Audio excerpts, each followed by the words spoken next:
So, Mapua at saka JRU. So, ito do or die game para sa playoff spot for JRU. Pero, hindi mo tatalunin ng Mapua kung nasa kanila yung candidate for rookie MVP, leading candidate for rookie MVP, and steals leader. One thing's for sure, Mapua is the number 1 team in steals at nasa kanila yung number 1 player in steals, yung steals leader na rookie MVP candidate na si Clint Escamilla. Siguro kung may defensive player of the year itong NCAA men's basketball, malamang siya rin yun. So, parang naalala ko si MJ nung 1988, di ba? Steals leader. So, ibig sabihin, hindi mo tatalunin yung teams na papetik-petik ang pumasa. Okay? At saka, may nakita ako ng babash dito kay Escamis na kinabahan daw. I don't think Escamis felt pressure. Hindi. Ang dami nga nang nagawa sa Mapua na halos siya ng panalo. Hindi siya na-pressure doon, I think. I think may kasama ng pagod. Kasi dumidiin siya buong laro dahil humahabol yung Mapua eh. Talagang nag-i-exert siya ng effort dahil humahabol yung Mapua. On both ends yun. Hindi rin naman nagpatalo yung JRU hanggang dulo lumalaban. So, anong ina-expect mong gagawin ni Clint Escamis? Di ba? Madali kasing mag-judge sa atin na kabado, ganyan. Unang-una kung kinabahan yun, kita mo naman doon sa tira eh. Kung kinabahan yun, kapos yun. Hindi pagod eh. Halos wala ng pulso, kaya nga malakas yung, kung makikita mo yung kung paano niya tinira yung mga mintis niya sa free throw, malakas. Kasi may halong pagod na yun. Kasi kung kinabahan yun, sa either mahina, or kapos, hindi. Malakas eh. O minsan matulis pa nga. Diba? Malakas yung talbog ng bola kasi pagod na si Clint Escamis. Yun yung dapat maintindihan. Lumaban yung JRU kaso nakapuhunan nitong Mapua.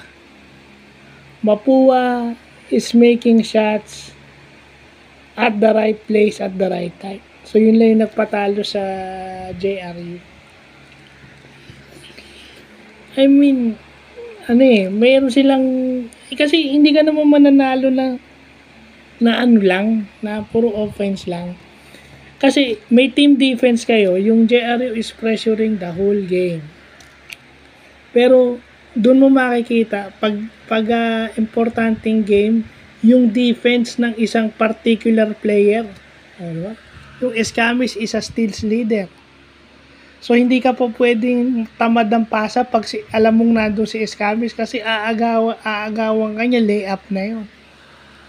Nakaka-deflate yun kung ikaw yung kalaban. No?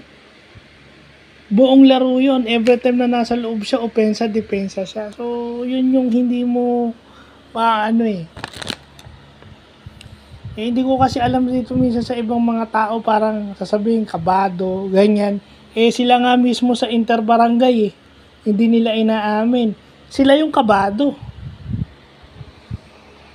Sa interbarangay nga, kitang-kita mo kabado. Kasi pag kabado ka, pwedeng malakas, pwedeng mahina yung mo. Pero pagka pagod ka, makikita mo yung tira mo, puro malakas eh. Ganun yung nangyari kay Clint Escamis. Yung opensa kasi ng JRU, nandyan na yan. Miranda, yung Giyab, di ba? Yung team captain nilang si Ray De La Rosa. Pero, dapat makita rin yung defensive side ng JRU individually. Di ba? Kaso ang pa doon, bukod sa nagmimintis yung JRU, meron silang mga turnover. No? Meron silang turnover, hindi din nila inaingatan yung bola. Okay? hindi nila naingatan yung bola, then pumupuntos yung JRU dahil naaagawan nila, yung pumupuntos yung Mapua dahil naaagawan nila yung JRU. Yun. Nakakashoot kayo, pero merong mga times na hindi nyo inaalagaan yung bola, matatalo talaga kayo. Telling factor doon si Clint Escamis. Number 1 team yung Mapua sa defense, tapos siya yung number 1 in steals. That alone says that alone is a telling factor kasi maraming turnovers yung Mapua. So karamihan ng mga pasa na yun, it's either layup or libreng 3-point shot, libreng layup ni Escamis o libreng jump shot ng mga kakampi niya o ni Escamis mismo. So yun lang po.